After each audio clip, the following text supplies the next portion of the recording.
आनंद प्रत्येक मनुष्य की मूल अभिप्सा है, लेकिन एक और हम जहां सुख की कामना करते हैं अपने जीवन को उतना ही दुखों से घिरा पाते हैं। हम जितना अधिक शांति और सामंजस्य की कोशिश करते हैं हमारे जीवन में उतनी ही अधिक अशांति और विषमता दिखाई पड़ती है। हमारे जीवन में कहीं स्थायित्व नहीं है। कभी मन प्रसन्न होता है, कभी खिन्न होता है, कभी सुख होता है, कभी दुख होता है, कभी उमंग उत्साह दिखता है तो कभी मनुष्य उल्लास अवसाद और उदासी से भर उठता है। जीवन में एक रूपता कहीं नहीं। संत कहते हैं कि जब तक हमारी स्थिति बाहरी संयोगों पर निर्भर करेगी तब तक हम अपने जीवन को सुखी नहीं बना सकते। जीवन के सुखी बनाने का जो मार्ग है वो अंदर की परिणति से संबंध है, बाहर की चीजों से नहीं। हम सुख और दुख इन दो शब्दों को लेकर के चले। सुख और दुख ये दोनों शब्द खास शब्द पर सु और दु उपसर्ग पूर्वक होते हैं। जो हमारी इंद्रिय चेतना को अनुकूल लगे वह सुख और जो हमारी इंद्रिय चेतना को प्रतिकूल लगे वह दुख है। इंद्रिय चेतना की अनुकूलता और प्रतिकूलता हमारी मानसिकता पर निर्भर करती है। कब क्या हमारे लिए अनुकूल लग जाए और क्या हमारे लिए प्रतिकूल हो जाए ये कहा नहीं जा सकता। कभी कभी तो ऐसा भी होता है कि जो हमारे लिए किसी संदर्भ में अनुकूल लगता है वही संदर्भ बदल जाने के बाद प्रतिकूल भी लगता है। इस प्रकार अनुकूलता और प्रतिकूलता का एक क्रम चलता रहता है, लेकिन वो हमारे जीवन को स्थायी रूप से सुखी नहीं बना पाता। संत कहते हैं जीवन को सुखी बनाना चाहते हो तो अपनी इंद्रिय चेतना को अंतर्मुख करना बहुत जरूरी है, जिससे हमारी मानसिकता परिवर्तित होती है। और जिस मनुष्य की मानसिकता अनुकूल हो जाती है वह हर स्थिति में प्रसन्न बने रहने की क्षमता प्राप्त कर लेता है। हम प्रत्येक स्थिति में अपने मन की प्रसन्नता को प्राप्त करें, वस्तुतः जीवन को आनंद से भरने का प्रयत्न करें। सुख और दुख बड़े हल्के स्तर के शब्द है और हल्की अवस्था है। आनंद इन सबसे ऊपर की परिणति है। आनंद का मतलब है आ, संस्कृत की नंद धातु में आ उपसर्ग लगने से आनंद शब्द की निष्पत्ति हुई। आ उपसर्ग पूर्वक नंद धातु से आनंद शब्द की निष्पत्ति हुई, जिसका मतलब है सब ओर से संतुष्ट रहना, प्रसन्न रहना, आनंदित रहना। अनुकूल और प्रतिकूल में भी प्रसन्न बने रहना। अनुकूलता में तो हर मनुष्य प्रसन्न रहता है, लेकिन प्रतिकूलता में प्रसन्न रहने वाला बिरला ज्ञानी होता है। वस्तुतः हम जिन चीजों और जिन परिस्थितियों के कारण अपने मन को दुखी करते हैं और जिन्हें हम अपने दुख का कारण मानते हैं, वस्तुतः उनका तो कोई अस्तित्व ही नहीं है। ये सब हमारे अंदर की अज्ञानता की परिणति है। वस्तुतः दुख, चिंता, पीड़ा, अवसाद, उद्वेग ये सब हमारे दुर्बल मन की परिणतियां हैं। जो मनुष्य इन सब से मुक्त हो चुका होता है उनके जीवन में कभी दुख नहीं भटकते। वस्तुतः अज्ञान के कारण दुख होता है और ज्ञान से दुखों की निवृत्ति होती है। हम अपने जीवन में उभरने वाले तमाम प्रकार के दुखों के विषय में देखें, विचार करें। अनेक प्रकार के दुख हैं, हर मनुष्य के अपने अपने दुख हैं, लेकिन हम अगर मनुष्य संसार के हर प्राणी के दुखों का वर्गीकरण करें तो मेरे देखिए 4 प्रकार के दुखों में वह सब समाहित है। वे हैं कल्पनाजन्य, वियोगजन्य, अभावजन्य और परिस्थितिजन्य दुख है। कल्पनाजन्य दुख है, वियोगजन्य दुख है, अभावजन्य दुख और परिस्थितिजन्य दुख है। संसार के जितने भी प्राणी हैं उनमें किसी भी प्रकार का दुख होगा, इन 4 से बाहर नहीं होंगे। और थोड़ा गहराई से देखें तो आप ये पाएंगे कि ये चारों प्रकार का जो दुख है वस्तुतः वह हमारे अज्ञान की परिणति है। ये दुख नहीं है। अगर मनुष्य ज्ञान संपन्न हो जाए तो इन स्थितियों में भी वह सुखी रह सकता है और अपने जीवन को आनंद से भरपूर कर सकता है। एक आदमी रात सो रहा था, सपने में अचानक देखता क्या है कि उसके महल में आग लग गई है। आग की लपटें तेजी से बढ़ते आ रही है। पूरा का पूरा महल आग की आगोश में आ गया है। लपटें आसमान को छू रही है।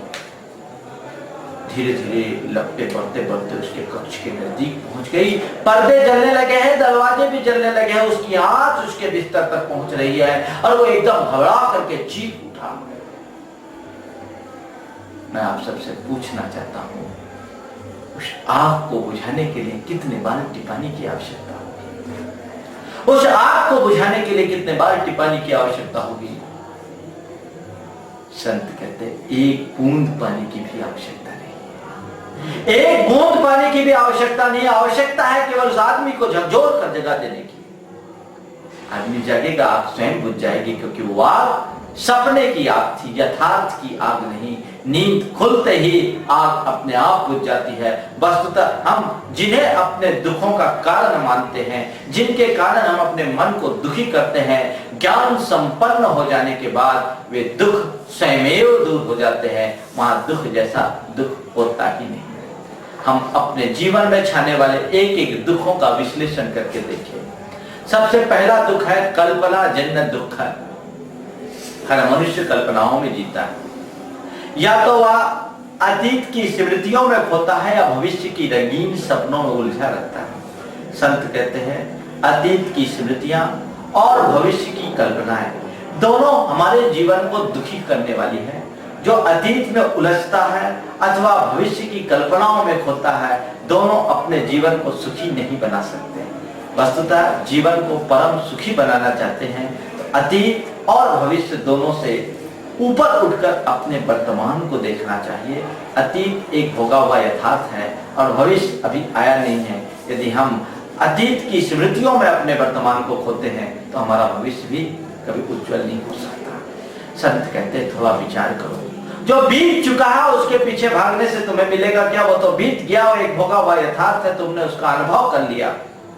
अब उसको याद करने से कोई लाभ नहीं है, और जो आने वाला है उसकी व्यर्थ की चिंताओं से आखिर तुम पाओगे क्या?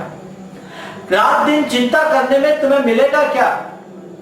संत कहते अतीत व्यतीत हो चुका, पास हो चुका, और जो पास हो गया उसके पीछे भागना पागलपन है, और जो आया नहीं उसकी चिंता में खोना भी निरी मूर्खता है, इसके अतिरिक्त और कुछ नहीं।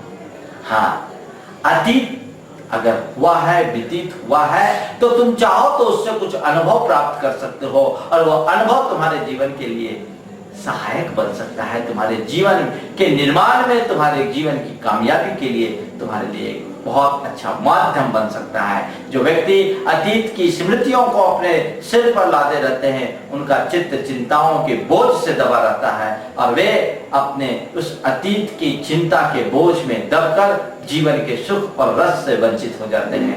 इसके विपरीत जो अपने बीते हुए अतीत के अनुभवों का लाभ उठाते हैं, वे अपने वर्तमान को परिवर्तित कर भविष्य को उज्जवल बना डालते हैं।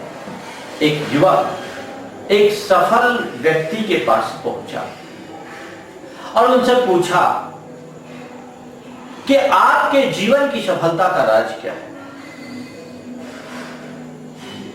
उस व्यक्ति ने कहा 2 शब्द। कौन से? सही निर्णय। पूछा 2 शब्द कौन से? कहा सही निर्णय। अच्छा, सही निर्णय आपने कैसे पाया? उसने कहा 1 शब्द। कौन से? कौन सा? अनुभव। बोले अनुभव से आपने सही निर्णय लिया, लेकिन ये अनुभव कैसे पाया? उस व्यक्ति ने फिर से वो उत्तर दोहराया और कहा 2 शब्द। बोले कौन से? बोले गलत निर्णय। युवक आश्चर्यचकित रह गया कि गलत निर्णय से अच्छे अनुभव कैसे पाए जा सकते हैं। उस व्यक्ति ने रहस्य को उद्घाटित करते हुए कहा कि मैंने अपने प्रत्येक गलत निर्णय की समीक्षा की और यह तय किया कि ये मेरे साथ बड़ी चूक हुई, मैं उससे बचता रहा और अगले बार के सही निर्णय में मेरा ये गलत निर्णय सहायक बना।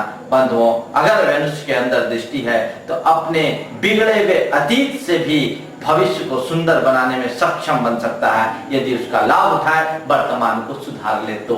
और केवल अतीत का रटना रटता रहे तो कहते हैं अतीत भूतकाल है, और जो भूतकाल को रटता है उसके सिर में अनेक प्रकार का भूत सवार हो जाता है। वो अपने जीवन में कभी सुख शांति और आनंद की अनुभूति नहीं कर सकता। संत कहते हैं जो बीत गया उसे भूल जाओ, वो तो बीत गया। जो पीड़ा थी, जो कष्ट था, वो तुम भोग चुके।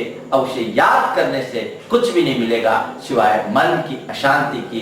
इसलिए भूत के पीछे मत भागो और ज्यादा भविष्य में भी मत उलझो। लेकिन क्या कहें, मनुष्य की यह परिणति है, भविष्य की योजनाएं बनाता रहता है। मुझे ये करना है, मुझे वो करना है, मैं ये करूंगा, मैं वो करूंगा, तमाम प्रकार की बातें हर मनुष्य करता रहता है। संत कहते हैं भैया तुम करना है, मुझे ये करना है, मुझे ये करना है, ये तमाम बातें सोच रहे हो, थोड़ा ये भी तो विचार करो। कि जो तुम्हें करना है वो तुम कर ही लोगे। संसार कोई कल्प वृक्ष थोड़ी है कि जो तुम चाहो तो हो जाएगा। मनुष्य लाख कोशिश करे, उसके चाहने से कुछ नहीं होता, होता वही है जो होना होता है। ये बात और है कि भविष्य की चाह में वो अपने वर्तमान को दुखी बना लेता है, वर्तमान में अनेक प्रकार की चिंताओं को अपने लिए आमंत्रित कर लेता है, उलझ जाता है। संत कहते हैं इस व्यर्थ की चिंता से बचो। भविष्य के बारे में ज्यादा सोचना केवल नादानी से बढ़कर के और कुछ नहीं है। हम लाख कुछ भी चाहे शेख चिल्ली की तरह कल्पनाओं में क्यों न खोते रहें, लेकिन हम ये जानते हैं कि शेख चिल्ली की कल्पनाओं का अंतिम हाल क्या होता है, उसकी आखिरी परिणति क्या होती है। इसलिए उससे हम अपने आप को बचाने की कोशिश करें। कुछ लोग भविष्य की चिंता को दूरदर्शिता कहते हैं, और संत कहते हैं वर्तमान को सापेक्ष भविष्य की चिंता तो फिर भी समझ में आती है, और वर्तमान को भूलकर जो केवल कल्पना लोक के आकाश में विचरण करते हैं वे जीवन में कभी भी सुखी नहीं हो सकते। और मैं तो ये कहता हूं कि दूरदर्शिता वर्तमान सापेक्ष होती है। वर्तमान को भूल करके जो भविष्य की सोचते हैं उनकी दूरदर्शिता ना होकर दुखदर्शिता बन जाती है, और ऐसे दुखदर्शी लोगों के जीवन का सुख चैन सब कुछ नष्ट हो जाता है। एक सेठ था, उसके पास अपार धन संपत्ति थी, किसी चीज की भी कमी नहीं थी। कमी थी तो केवल सुख शांति और चैन की, जैसा कि अक्सर सेठों के साथ हुआ करता है। रात में ठीक ढंग से सो नहीं पाता था, दिन में खा नहीं पाता था, ना दिन में चैन न रात में नींद। उसकी पत्नी सेठ की इस दशा से बड़ी दुखी थी। पत्नी ने सेठ से पूछा आखिर क्या बात हो गई, आप मैं देख रही हूं ना ढंग से आप खा पा रहे, न सो पा रहे, आखिर आपके ऊपर कौन सा संकट आ पड़ा। सेठ बहुत देर तक टालता रहा, लेकिन पत्नी के प्रबल आग्रह से प्रेरित होकर उसने पत्नी से कहा क्या बताऊं, मैंने विगत दिनों हिसाब लगाया, अपने पास पर्याप्त धन है, इतना धन है कि 7 पीढ़ी का काम आराम से चल जाएगा। अपने पास इतना धन है कि 7 पीढ़ी का काम आराम से चल जाएगा। पत्नी ने अपनी तरफ से प्रसन्नता प्रकट करते हुए कही ये तो बड़ी खुशी की बात है कि 7 पीढ़ी का काम अपने साथ चल जाएगा। पति ने कहा यही तो मेरी परेशानी का कारण है। पत्नी ने पूछा इसमें परेशानी की क्या बात। पति ने कहा कि मैं यही सोच रहा हूं कि 8वीं पीढ़ी का क्या होगा। ऐसे व्यक्ति के लिए हम क्या कहेंगे, ये दुखदर्शिता नहीं तो और क्या है। वस्तुतः ऐसे दुखों को हम आमंत्रित करते हैं, ये हमारे द्वारा आमंत्रित किए होते हैं, और इन्हें भोगना भी हमें स्वयं को पड़ता है। जो मनुष्य केवल भविष्य की कल्पनाओं में खोता है उसके जीवन में सुख और शांति कभी हो नहीं सकती। इसलिए न ज्यादा भविष्य की स्मृति में रहें, भविष्य की कल्पनाओं में रहें, न अतीत की स्मृति में। लेकिन क्या करें, मनुष्य की परिणति कुछ ऐसी बनी हुई है, वह तो कभी ये कहेगा कि मैं ऐसा था, मैं वैसा था, मैं वैसा था, और या कभी ये कहेगा मैं ऐसा करूंगा, मैं वो करूंगा, ये करूंगा, वो करूंगा, तमाम बातें करता रहता है। या तो मनुष्य की वृत्ति गा पर केंद्रित होती है या था पर केंद्रित होती है, वो है को भूल जाता है। संत कहते हैं है को स्मरण करो, गा और था के पीछे पागल होना ही तुम्हारे जीवन के दुखों की गाथा है।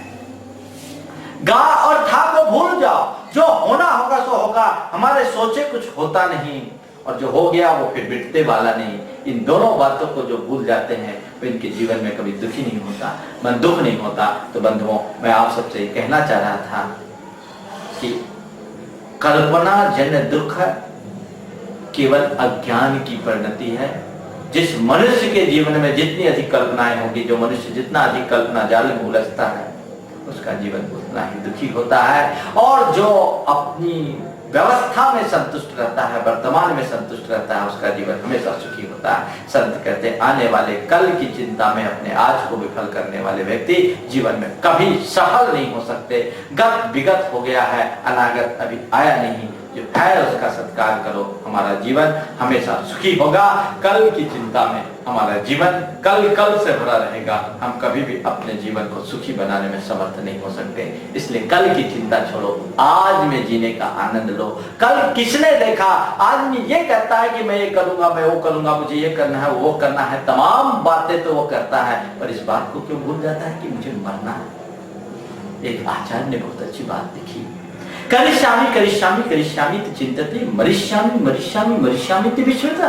अरे मैं ये करूंगा, मैं ये करूंगा, ये रखना तो रात दिन लगाए रखता है, ये क्यों भूल रहा है कि मरूंगा।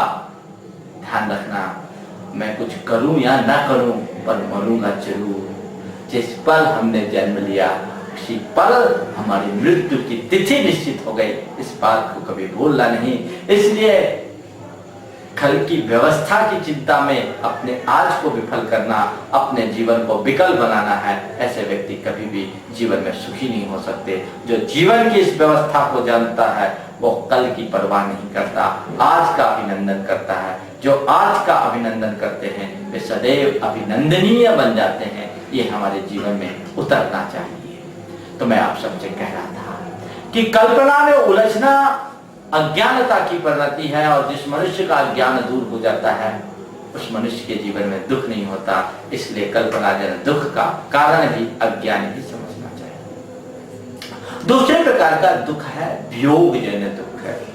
संसार में जितने भी प्राणी हैं उनके जीवन में किसी न किसी प्रकार का वियोग होगा ही, होता ही है, क्योंकि संसार ही इसको बोलते हैं। जहां संयोग है वहां वियोग है, और जो मनुष्य संयोग में सुखी होता हो वियोग में दुखी होता है।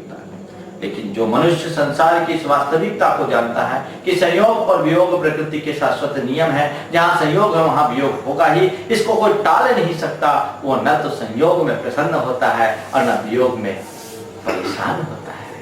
न तो संयोग में प्रसन्न होता है न वियोग में परेशान होता है। उसके लिए संयोग और वियोग दोनों समान बने रहते हैं। वो जानता है कि सूरज उगा है तो अस्त होगा, कोई जन्म लिया है तो मरेगा, कोई आया है तो जाएगा। ये संसार की रीत है, इसे कोई बदल नहीं सकता। मैं चाहूं कितना भी रोऊं, चाहे कितना भी चिल्लाऊं, मेरे रोने चिल्लाने और दुखी होने से प्रकृति की व्यवस्था बदलने वाली नहीं है।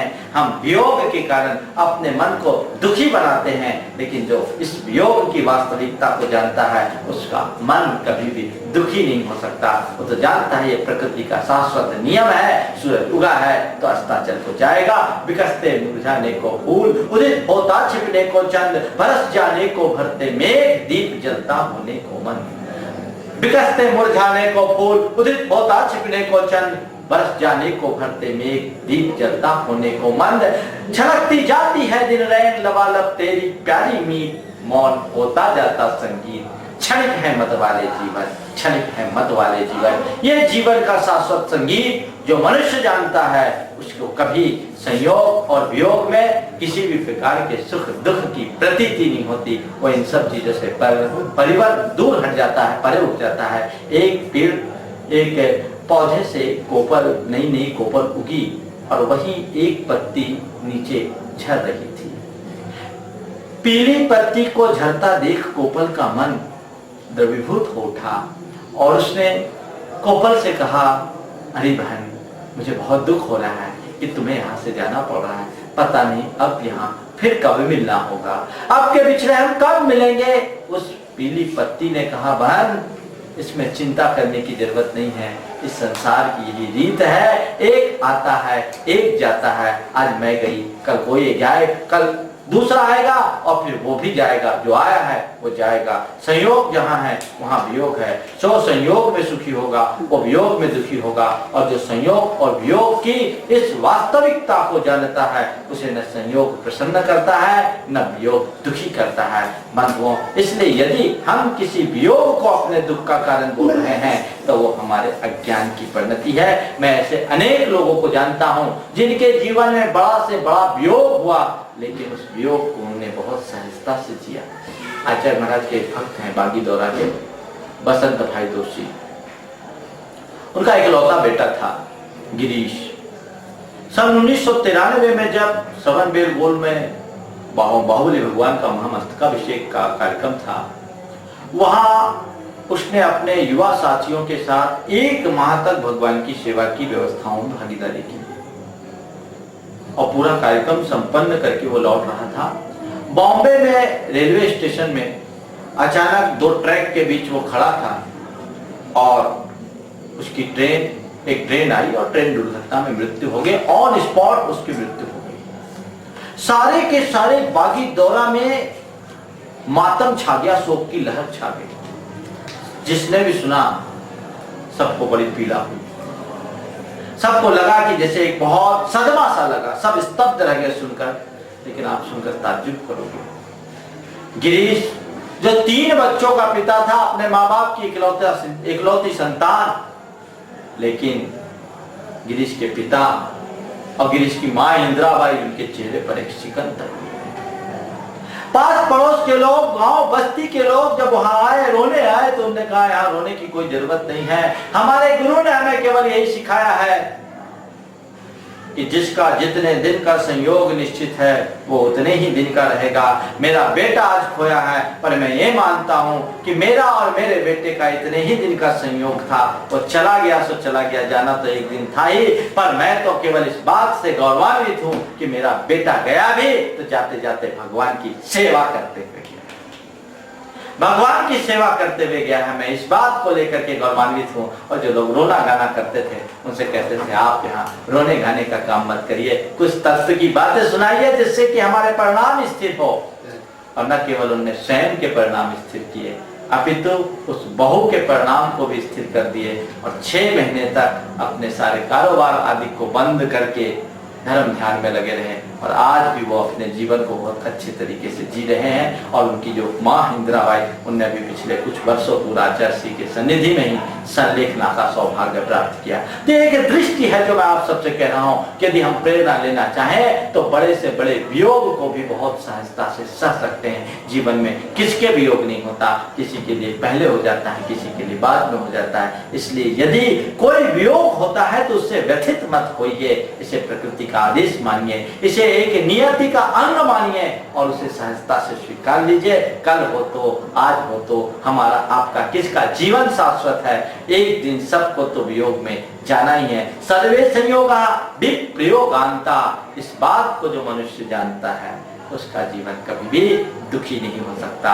हम तो तभी दुखी होते हैं जब हम सांसारिक संयोगों को शाश्वत मानते हैं। और सांसारिक संयोगों को शाश्वत मानना केवल अज्ञानता है। और ये अज्ञानता से जब तक हम प्रभावित होंगे हमारा जीवन दुखी बने रहेगा। और जो मनुष्य इस अज्ञानता से मुक्त हो जाते हैं उनका जीवन सदैव सुखी बना रहता है। इसलिए वियोग जन दुख अज्ञान की परिणति है और ज्ञान के बल पर उस दुख से भी मुक्त हुआ जा सकता है। तीसरे प्रकार का दुख है अभावजन्य दुख। संसार में ऐसा कोई भी प्राणी नहीं है जिसके पास सब चीजों का सद्भाव हो। किसी न किसी चीज का अभाव तो हर मनुष्य के पास देखने को मिलता है। कोई तन से दुखी है, कोई धन के अभाव में दुखी है, कोई अपने परिवार की अनुकूलता के अभाव में दुखी है, कोई अच्छी संतान के अभाव में दुखी है, कोई अच्छी पत्नी या अच्छे पति के अभाव में दुखी है। किसी न किसी प्रकार का दुख तो हर प्राणी के जीवन में दिखाई पड़ता है। कोई इष्ट वियोगी विरखे, कोई अनिष्ट संयोगी, कोई दीन दरिद्री दुर्भिक्षे, कोई तनका रोगी, किसी ही घर कलहारी नारी, कै वैरी संभाई, और किसी ही के दुख बाहर दिसे, किसी ही उर्द चिताई, पुण्य उदय जिनके तिनके भी, ना ही सदा सुख साता, यह जगवास जगधारत दिखे, सब दिखे दुखदाता। यह संसार किसी के इष्ट का वियोग है, किसी के अनिष्ट का संयोग है। यह संसार का चक्र है। किसी न किसी प्रकार से कोई ना कोई व्यक्ति, कोई ना कोई अभाव मनुष्य के जीवन में है। संत कहते हैं अभाव संसार की पर्याय है। संसार रिक्तता और अभाव का ही नाम है। एक भी प्राणी ऐसा नहीं होगा, चाहे वो कितना भी पुण्यवान क्यों न हो। चक्रवर्तियों जैसे महापुण्यवंतों के जीवन में भी कभी कभी अभाव देखने में आता है और उसी अभाव की पूर्ति के लिए उन्हें सब परिग्रह त्याग कर संतत्व को धारण करने के लिए आगे बढ़ना पड़ता है। तो ये अभाव जीवन का एक अंग है, इससे बचा नहीं जा सकता। ये हर मनुष्य के जीवन में अभाव है और जब तक मनुष्य की अभावोन्मुखी दृष्टि होगी उसका जीवन दुखी होगा। कर्म के निमित्त से किसी न किसी प्रकार का अभाव तो बनता रहता है। संत कहते हैं अभाव का रोना मत रो। अभाव के कारण मनुष्य का दुख को दुख नहीं होता। वस्तुतः यथार्थ विचार किया जाए तो अभाव की अनुभूति से मनुष्य का मन दुखी होता है। जिस मनुष्य के मन में संभाव है वो तमाम प्रकार के अभाव में भी प्रसन्न रह सकता है और जिस मनुष्य के अंदर संभाव का अभाव है वो बहुत कुछ का सद्भाव पाने के बाद भी जीवन में सुखी नहीं रह सकता। और ध्यान रखना, संसार में सब कुछ तो किसी के पास होता ही नहीं है। किसी के पास कुछ होगा, किसी के पास कुछ होगा, किसी के पास बहुत कुछ होगा, लेकिन सब कुछ वाले तो शायद ही कोई मिलेंगे। कुछ हो सकता है, कुछ हो सकता है, बहुत कुछ हो सकता है, लेकिन सब कुछ संसार में आज तक किसी एक के पास भी नहीं हुआ। हाँ, सब कुछ उसी के पास है जो भगवान है। केवल भगवान के पास ही सब कुछ हो सकता है और कुछ नहीं। और सब कुछ को पाने के लिए जो जोड़ा हुआ बहुत कुछ हो छोड़ना पड़ता है। अपने पास जुड़े हुए बहुत कुछ को छोड़ोगे तो सब कुछ को प्राप्त करने में समर्थ होगे। तो सब कुछ को पाने के लिए बहुत कुछ छोड़ना पड़ेगा। इन व्यामोहों में मत उलझो कि मेरे पास किस चीज का अभाव है, किस चीज का अभाव है। संसार की नियति है, अभाव तो मनुष्य के जीवन होगा और इस अभाव की अनुभूति करते रहोगे तो तुम्हारा जीवन दुखी बना रहेगा। उससे अपने आप को बचाने की कोशिश करो। अभावानुमुखी दृष्टि से जो मनुष्य मुक्त हो जाता है उसका जीवन बहुत सुखी होता है। एक सेठ किसी पहुंचे हुए संत की ख्याति सुनकर उनके दर्शनार्थ पहुंचा। अपनी बग्घी पर सवार होकर के आगे बढ़ा। बस्ती से बाहर काफी तंग गली पड़ी तो उसे बग्घी से नीचे उतरकर पैदल चलना पड़ा। पहुंचा तो देखता क्या है, एक फटेहाल संत अपनी अलहर मस्ती में मुस्कुरा रहा है। रहने के नाम पर उसके पास एक टूटी सी झोपड़ी है, इसके अलावा और कुछ नहीं। तन पर एक छोटी सी लंगोटी पहने हुए है, लेकिन उसकी चेहरे की प्रसन्नता और मस्ती देखने लायक। सेठ ने संत की स्थिति को देखा तो उसे ऐसा लगा कि जैसे संत बड़े अभावग्रस्त है। और उसने संत से कहा कि प्रभु ऐसा लगता है आपका जीवन बड़ा अभावग्रस्त है, आप तो बहुत दुखी होंगे। आपका जीवन बड़ा अभावग्रस्त है, आप तो बहुत दुखी होंगे। सेठ की बात सुनकर संत मुस्कुरा उठे और संत ने कहा, सेठ तुम्हें लगता है कि मेरा जीवन बहुत दुखी है क्योंकि मेरे पास बहुत से अभाव हैं। तुम्हें मेरे अभाव दिखते हैं इसलिए मैं तुम्हें दुखी दिखाई पड़ता हूं, पर मैं तुमसे कहना चाहता हूं कि मेरे जीवन में किसी भी प्रकार का दुख नहीं, क्योंकि न तो मैं अपने अभाव को देखता हूं और न ही तुम्हारे भाव को देखता हूं, अपितु भाव और अभाव से परे समभाव में जीता हूं, इसलिए हमेशा प्रसन्न बने रहता हूं। सेठ को एक दिशा मिली। बंधुओं, एक बात मैं आप सबसे कहना चाहता हूं, भाव और अभाव संपन्नता और विपन्नता का तो कारण हो सकता है, लेकिन भाव और अभाव को सुख और दुख का आधार नहीं माना जा सकता। ये हो सकता है कि जिसके पास सब चीजों का सद्भाव है उतना संपन्न है, और जिसके पास जिन चीजों का अभाव है उतना दुखी है, विपन्न है। लेकिन बंधुओं, संपन्न होना अलग बात है और विपन्न होना अलग बात है। हो सकता है सर्व संपन्न व्यक्ति भी दुखी हो, और यह भी हो सकता है कि दुनिया की निगाहों में विपन्न दिखाई पड़ने वाला मनुष्य भी प्रसन्न हो। हम रोज पढ़ते हैं, कोई राजमहल में रोए, कोई पर्णकुटी में सोए, जन्म की गलियां अलग अलग है, मरण का मरघट एक है। कई ऐसे व्यक्ति हैं जो राजमहल में भी करवटें बदल बदल करके रात गुजारने को मजबूर हो जाते हैं, और बहुत सारे ऐसे लोग भी हैं जो पर्णकुटी में क्या, स्टेशन में फुटपाथ पर अखबार बिछा करके भी रात अपनी प्रसन्नता से गुजार लेते हैं। बंधुओं, इसका संबंध भाव और अभाव से नहीं है। भाव और अभाव हमें सुख दुख नहीं देते हैं। हाँ, उसकी अनुभूति, उसके प्रति जुड़ी हुई आसक्ति मनुष्य को सुखी और दुखी बना सकती है। अगर एक बात और इसमें ध्यान देने की है कि यदि आप ये धारणा बना करके चलो कि जिसके पास जितना अभाव है वो उतना दुखी, और जिसके पास जितनी चीजों का सद्भाव है वो उतना सुखी, यदि आप ऐसी व्याप्ति बनाते हो तो दुनिया के जितने बड़े धन्ना सेठ हैं उन सबको सुखी होना चाहिए, और सबसे ज्यादा दुखी हम साधु संतों को होना चाहिए। यदि ये मान करके चलते हैं तो सबसे ज्यादा दुखी हम साधु संतों को होना चाहिए, क्योंकि जितना अभाव हमारे पास है उतना तो संसार में शायद किसी के पास भी नहीं होगा। हमारे पास तो ना तन पर वस्त्र है, ना हमारे भोजन की व्यवस्था है, कुछ भी नहीं है। पर बंधुओं, बड़े बड़े सेठ साहूकारों का साधु संतों के चरणों में माथा रगड़ना इस बात को बताता है कि भाव सुख का आधार नहीं है, वस्तुतः अंदर का संभाव ही सुख का आधार है। इसलिए हम अभाव में भी प्रसन्नता की अनुभूति कर सकते हैं यदि अपने आप को उस अभावोन्मुखी दृष्टि से बचाने में समर्थ हो जाए, अपनी दृष्टि को बदल लें, अपनी सोच को बदल लें, अपनी चिंतन धारा को बदल लें, तो हम बहुत कुछ परिवर्तन कर सकते हैं। बंधुओं, संत कहते, कुटिया हो या महल फर्क क्या पड़ता बोलो। कुटिया हो या महल फर्क क्या पड़ता बोलो। कुटिया हो या महल फर्क क्या पड़ता बोला। मिट्टी हो या सोना, आंख अंदर की खोलो। मिट्टी हो या सोना, आंख अंदर की बोलो। कांटे हो या फूल, जागना तो भीतर है, और जो भीतर से जगा कौन उससे बढ़कर है। इससे कौन अंतर है? कोई अंतर नहीं। उस चीज को जो पहचानता है उस मनुष्य के जीवन में कोई फर्क नहीं पड़ता। वस्तुतः भाव और अभाव हमारे सुख दुख का कारण न होकर के उसकी अनुभूति हमारे सुख दुख का कारण है। अभाव के पीछे केवल वो पागल होता है जो वस्तु की व्यवस्था को नहीं जानता, जो वस्तु की व्यवस्था को जानता है वो सीमित साधनों में भी संतुष्ट रहता है। वस्तुतः संतुष्टि हमारे सुख का आधार है, चाहे हमारे पास कुछ हो भी या नहीं भी हो। आज मनुष्य जो दुखी है अपने जीवन के अभावों के कारण नहीं, उस अभावों की अनुभूति के कारण है। और इसी कारण जिस मनुष्य के पास अपार धन संपत्ति है वह भी बेचैन है। नाम बिना निर्धन दुखी, तृष्णा वश धनवान, कहूं न सुख संसार में, सब जग देखो छान। एक अमीर आदमी केवल इसलिए दुखी है कि उसके पास बहुत है और कुछ पाना चाहता है, उसके संरक्षण में दुखी है। और एक गरीब आदमी इसलिए दुखी है कि उसके पास कुछ नहीं है, गरीब पाने के लिए है और अमीर और बढ़ाने के लिए है। एक जगह अभाव है, एक जगह तृष्णा है। जब तक इस तरह की अनुभूति और परिणति मनुष्य के मन में बनी रहती है तब तक वो अपने जीवन को कभी भी सुखी नहीं बना सकता। यह अज्ञानता से प्रेरित परिणति है। जिस अज्ञानता को दूर कर लेते हैं उनका जीवन निश्चित रूप से सुखी बन जाता है। चौथे प्रकार का दुख है परिस्थिति जन्य दुख है। संसार तो संसार, जीवन हमारा किसी सपाट मैदान की तरह तो है नहीं।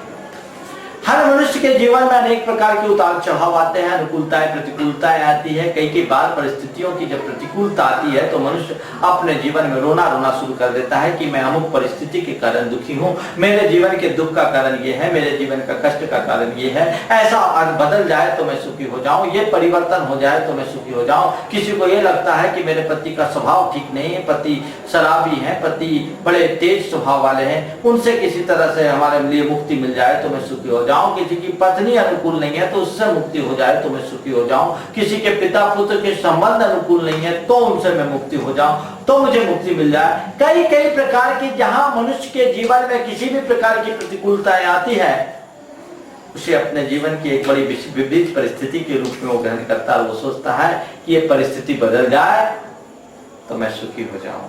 संत कहते हैं बंधुओं, परिस्थिति तो परिस्थिति है, परिस्थितियां हमारे अधीन नहीं है।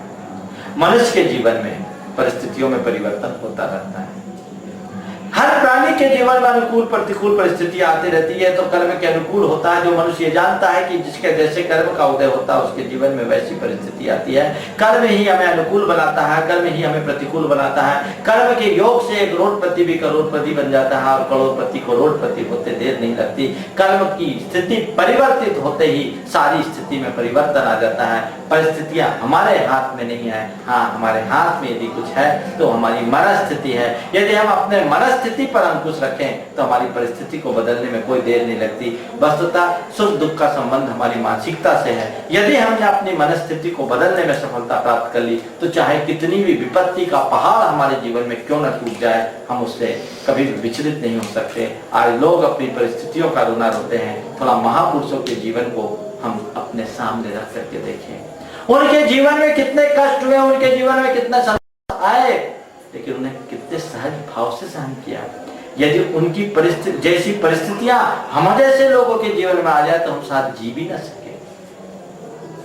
हम श्री राम के जीवन को देखें। श्री राम के जीवन में कितनी ज्यादा विपरीतता थी, लेकिन उन्होंने हर स्थिति में अपने मन को प्रसन्न बनाए रखा। कोई कल्पना कर सकता है कि जिस व्यक्ति का कल सुबह राज तिलक होना है उसी व्यक्ति को अब वनवास की ओर जाना है, वो भी चिराजन पहनकर सब कुछ छोड़कर अयोध्या का राजा वनवास के लिए उतने ही सहजता से तैयार है जितनी सहजता से वह अयोध्या का राजा बनने को राजी था। बंधुओं, ये एक विशेष परिणति है। जिस मनुष्य को जीवन की व्यवस्था का बोध होता है वो अपनी परिस्थितियों का रोना नहीं रोता। उन जैसी परिस्थिति तो आज किसी को नहीं हुई। तुम्हें तुम्हारे पिता ने नहीं निकाला, तुम्हें घर से बाहर नहीं निकाला गया, तुम्हें किसी वनवास में जाने के लिए नहीं कहा गया, तुम्हारी परिस्थिति तो बहुत कम है। लेकिन उन महापुरुषों के जीवन को देखिए जिन्हें कदम कदम पर अनेक प्रकार की प्रतिकूलताओं का सामना करना पड़ा और उन्होंने उसे सहज भाव से सहन किया, सहज भाव से ग्रहण किया। ऐसी परिणति जिस मनुष्य के जीवन में होती है उसके जीवन में कोई दुख नहीं होता। सीता के जीवन के दिख को देखें, उनके जीवन में कितना बड़ा दुख हुआ, जिन्हें अपने पति का वियोग सहना पड़ा। एक स्त्री जिसे अपने पति का वियोग सहना होता है वही जानती कि उसकी वेदना कितनी होती, लेकिन उसने उसे बहुत सहजता से स्वीकार किया। अंजना को 22 वर्षों तक अपने पति का वियोग सहना पड़ा, लेकिन उन्होंने उसे बहुत सहजता से लिया। हम श्री कृष्ण के जीवन को देखें जिनका जन्म भी प्रतिकूल स्थिति में हुआ, जो जन्म लेने के बाद भी माँ का दूध नहीं पी सके, माँ जी भर कर देख भी नहीं सकी। जिन्हें कंस के कितने ही प्रकार की चुनौतियों का सामना करना पड़ा। उनके जीवन में कदम कदम पर प्रतिकूलता है, लेकिन हर प्रतिकूलता का उन्हें डट करके सामना किया। श्री कृष्ण जैसे महापुरुष को भी अपने पुत्र का वियोग सहना पड़ा। प्रद्युम्न के जन्म के ठीक 6 दिन बाद उसका अपहरण हो गया। 16 वर्ष तक उस प्रद्युम्न का कोई अता पता नहीं रहा, लेकिन श्री कृष्ण उसके पीछे पागल होकर के कहीं रोना रोने के लिए नहीं गए। वो एक बात पर विश्वास करते थे कि कर्म के योग से जो कुछ होता है सो होता है, उसे हमें भोगना ही पड़ेगा। हम रो करके भोगे तो और हंस करके भोगे तो, जब दोनों स्थितियों में भोगना हमारी नियति है तो हम प्रतिकूलता को भी प्रसन्नता से स्वीकार कर ले। और जो मनुष्य प्रतिकूलता का प्रसन्नता से स्वागत करता है उसकी जीवन मनस्थिति सदैव अनुकूल बनी रहती है, वो सदैव सुखी बना रहता है। हम प्रतिकूलता को प्रसन्नता से स्वीकारने की कला सीखें। ज्ञानी जीव वही होते हैं जो तमाम प्रकार की विपरीतताओं को भी अपने अनुकूल बनाने लगते हैं। और एक बात और है, तुम अपनी प्रतिकूल स्थिति से घबरा करके कहीं भागोगे भी तो कहां जाओगे। परिस्थितियों से भागने वाले मनुष्य के जीवन में कभी सफलता नहीं होती। कामयाबी उन्हें नहीं मिलती जो अपने जीवन में आने वाली विपरीत परिस्थितियों से घबरा कर इधर उधर भागते हैं। कामयाब केवल वो होते हैं जो विपरीत परिस्थितियों को एक चुनौती की तरह स्वीकारते हैं, डट कर उनका सामना करते हैं और उन चुनौतियों को एक उपलब्धि में परिवर्तित कर देते हैं। संत कहते हैं जीवन में विषमता किसके नहीं आती, लेकिन जीवन में आई हुई विषमता को क्षमता से स्वीकार करो। कांटों में पांव रखा करता मुझे व्यथा से प्रीत है, कांटों में पांव रखा करता मुझे व्यथा से प्रीत है, और विपदाओं में मुस्काना ही जीवन का संगीत है। जीवन का शाश्वत संगीत तो यही है कि हम विपदाओं में मुस्काएं। ये कला है, जिस मनुष्य को जीवन की कला मालूम पड़ जाती है वो कभी भी ऐसे घबराता नहीं। वस्तुतः जब तक हमारी मानसिकता नहीं बदलती, आज जो अनुकूल लग रहा है कल प्रतिकूल लग सकता है, और अभी जो प्रतिकूल है बदली हुई स्थिति में अनुकूल बन सकता है। इसलिए प्रतिकूल और अनुकूल के पीछे पागल मत होइए, अपने मनोदशा को साथ में संभालने की कोशिश कीजिए। मानसिकता के संभालने से ही सब कुछ हो जाता। बाहर का परिवर्तन कोई परिवर्तन नहीं होता, भीतर का परिवर्तन ही वास्तविक परिवर्तन कहलाता है। मैंने सुना एक बार कौवा बहुत तेज गति से भागा जा रहा था। रास्ते में कोयल ने पूछा कि भैया मामा इतनी सवेरे सवेरे इतनी तेजी में कहां जा रहे? कौवे ने कोयल से कहा कि क्या करूं, ये पूरब के लोग बड़े खराब हैं। क्या करूं, ये पूरब के लोग बड़े खराब हैं, मैं पश्चिम में जा रहा हूं और पश्चिम में जाकर के अपना गाना गाऊंगा।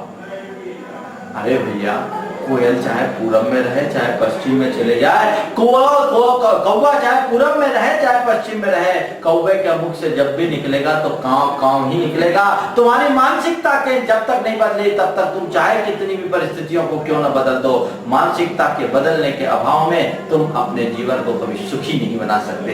इसलिए परिस्थिति का रोना रोने की जगह अपनी मनस्थिति को सुधारने का प्रयत्न हम सबका होना चाहिए। जो मनुष्य अपनी मनस्थिति को सुधार लेते हैं उनका जीवन हमेशा सुखी और प्रसन्न बना रहता है, और जो अपनी मनस्थिति को सुधारने में समर्थ नहीं होते उनका जीवन कभी भी सुखी नहीं हो सकता। इसलिए मनस्थिति को बदलाओ। हम कहाँ भागे, कहीं भी चले जाएं, भाग करके जाएंगे तो भी वो स्थितियां हमारा पीछा किए बगैर रहेगी नहीं। इसलिए संत कहते हैं संसार से भागो मत और संसार को भोगो मत। भागना पलायन है और भोगना आसक्ति। संसार से भागो मत और संसार को भोगो मत, दोनों से बचो। भागो मत, भोगो मत, जागो। जो जागता है वो संसार की हर स्थिति का अच्छे से सामना करता है और उसके जीवन में सदैव प्रसन्नता की लहर उत्पन्न होती रहती है। यदि हमारी दृष्टि में थोड़ा सा परिवर्तन हो जाए तो प्रतिकूल भी अनुकूल बन सकता है। मैं एक बहुत अच्छा उदाहरण आज के संदर्भ में आप सबको सुनाना चाहता हूँ। एक सेठ की इकलौती बेटी जिसे कुछ ज्यादा लाड प्यार मिल गया था, अत्यंत जिद्दी और गुस्सैल प्रकृति की हो गई थी। उद्दंडता उसके एक एक प्रवृत्ति में झलकती। पिता ने उसकी शादी की, वो ससुराल गई पर पूरे ससुराल वासी उसके व्यवहार से तंग आ गए। एक भी व्यक्ति को वो ससुराल में प्रभावित नहीं कर सके। जो भी मिला उसके साथ ऐसी स्थिति बनी। वह भी ससुरालियों के व्यवहार से तंग आ गई और अपने पिता के घर पत्र लिखकर भाई को लेने बुला ली। जो पूरे जीवन ससुराल में रहने के लिए आई थी वो कुछ ही दिनों के बाद वापस घर लौटने की तैयारी में लग गई। ससुराली लोग तो उसके व्यवहार से क्षुब्ध थे ही, सभी ने उसे भेज दिया, सभी ने उसे भेज दिया। रास्ते भर वो अपने भाई से ससुराल की निंदा करती रही।